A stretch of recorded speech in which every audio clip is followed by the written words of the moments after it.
안녕하세요 여러분, 백영기 목사입니다. 오늘 여러분들과 함께 사도행전 살펴보겠습니다. 26장 24절에서부터 32절까지의 말씀입니다. 오늘은 마지막 이제 논증의 마지막 날입니다. 저희가 긴 논증을 해왔죠. 바울의 주장은 뭐였습니까? 내가 이야기하는 게 우리가 가지고 있었던 소망이었다. 바리새파 아니냐? 바리새파는 죽음과 부활에 대한 희망을 가지고 있었지 않느냐? 그게 예수를 통해서 이루어졌다.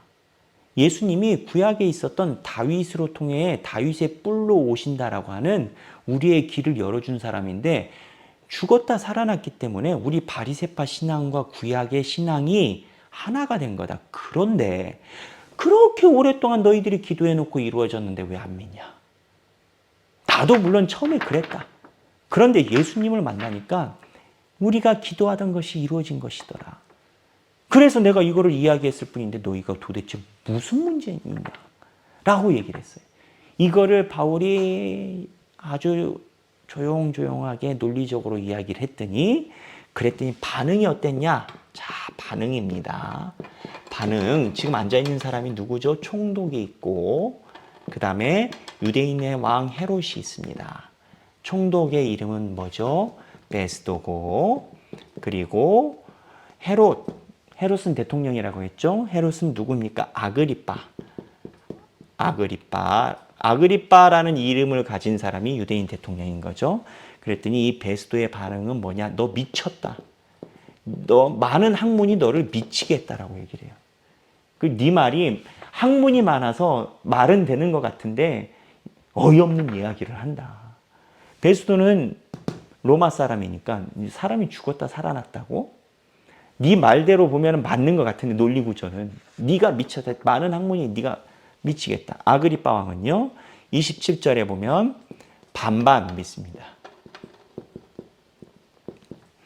그런데 아그리빠가 반반 믿을 때 바울이 한마디를 딱 찔러 넣습니다.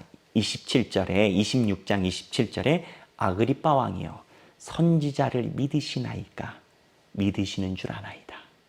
아그리빠 왕은 유대인이니까 아그리빠 왕이요 당신 유대인 신앙이 있지 않습니까? 선지자 믿죠? 예전부터 이사야나 이런 사람들 선지자 얘는 당신 믿죠? 믿는 줄 압니다. 당신이 선지자는 믿으면서 내가 이야기하는 말은 왜 안 믿으려고 하십니까? 양심을 살짝 긁어놓습니다. 이게 지금 26장 24절부터 32절까지의 내용입니다. 바울이 이 이야기를 왜 했을까요? 베스도하고 아그리빠가 들을만 하고 이 사람들을 통해서 뭐가 됐으면 좋겠다라고 기대를 하는데 성령의 역사는 어떻게 됐느냐? 보면 30절에서 32절인데 제가 읽을게요. 결과입니다. 결과. 긴 세월 동안 지금 소송전을 여러분들이 다 보신 거예요. 결과. 왕과 총독과 버니게는 와이프죠. 그러니까는 헤롯의 와이프죠. 총독과 버니게와 그 다음입니다. 그 함께 앉은 사람들이 다 일어나서 이제 끝난 거예요. 31절에 물러가 서로 말하되 각자 집에 간 거예요. 서로 말하되 이 사람은 사형이나 결박을 당할 만한 행위가 없다 하더라. 그러니까 바울의 말이 맞다라는 거예요. 무슨 얘기냐? 지금 법정에서 소송전에 대한 변증을 하는데 왕 둘만 앉아있는 게 아니지 않습니까? 고관도 있고요, 내시도 있을 거고요, 수행원도 있을 거고요, 군인도 있을 거고요. 그 사람들이 다 들은 거 아니에요. 다 듣는데 성령이 그 사람들 마음속에 씨앗을 하나씩 다 뿌려놓더라. 소송을 통해서 바울이 예수 그리스도에 대한 이야기를 전하는 기회를 삼은 겁니다. 그래서 이 32절에 그 반응이 이에 아그리빠가 베스도에게 이르되 아그리빠 누구죠? 헤롯의 왕. 지금 바울이 아그리빠 왕 양심을 살짝 건드려 놨다고 했죠. 뭐냐? 27절 선지자를 믿으시나이까? 믿는 줄로 내가 압니다. 당신 유대인 왕 아닙니까? 유대인 아닙니까? 바리새파 알지 않습니까? 양심을 살짝 긁어놓으니까 아그리빠가 32절 베스도에게 이르되 헤롯이 베스도에게 이르되 이 사람이 만일 가이사 황제에게 상소하지 아니하였더라면 석방될 수 있을 뻔하였더라 하니라. 무슨 얘기입니까? 바울의 말이 맞다 이거예요. 헤롯이 볼 때 바울의 말이 맞다 이거예요. 만약에 로마 시민권으로 황제한테 올리지 않았다면 총독 베스도님, 당신이 상소문을 쓸 일이 아니라 내가 볼 땐 석방시킬 무죄입니다. 이거 기적 아니겠습니까, 여러분?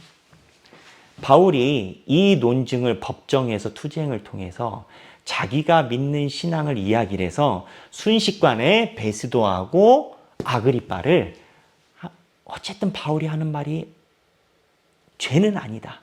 맞을 수도 있겠다까지 끌어낸 겁니다. 누가? 바울이.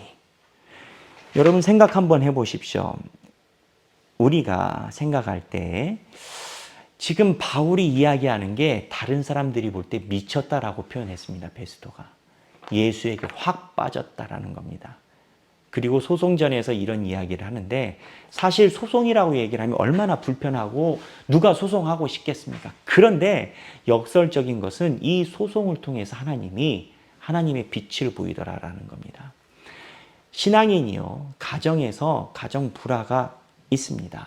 초대교회 기록에 보면요, 가족이 4명이라면 4명 중에 하나가 예수를 믿으면 나머지 3명이 유대인들 사회에서 살 수가 없기 때문에 예수를 믿는다는 것이 다 믿으면 괜찮은데 다 믿지 않으면 가정의 불화를 이끌어냈다라는 기록이 엄청나게 많이 있습니다. 그래서 초대교회 교인들은 예수를 믿는다라고 할 때 단순히 믿는 게 아니라 가정과도 전투를 해야 되는 논쟁에 노출이 됐었던 상황에서 예수 믿는 것으로 신앙을 전향시켰던 겁니다. 전향이란 표현이 정확합니다. 유대교에서 예수 믿는 기독교로 넘어온 거니까. 이게 예전에는 많은 것을 각오를 하고 넘어왔습니다. 근데 이런 불편한 상황에서 너 왜 기독교 가냐? 너 왜 교회 다니냐 하는 것이 결국에는 예수 그리스도를 전파하는 그 상황이 됐다라는 겁니다. 여기 30에서 32절. 성령의 역사는요, 우리가 가지고 있는 평화로운 삶에서만 이루어지는 것은 아닙니다.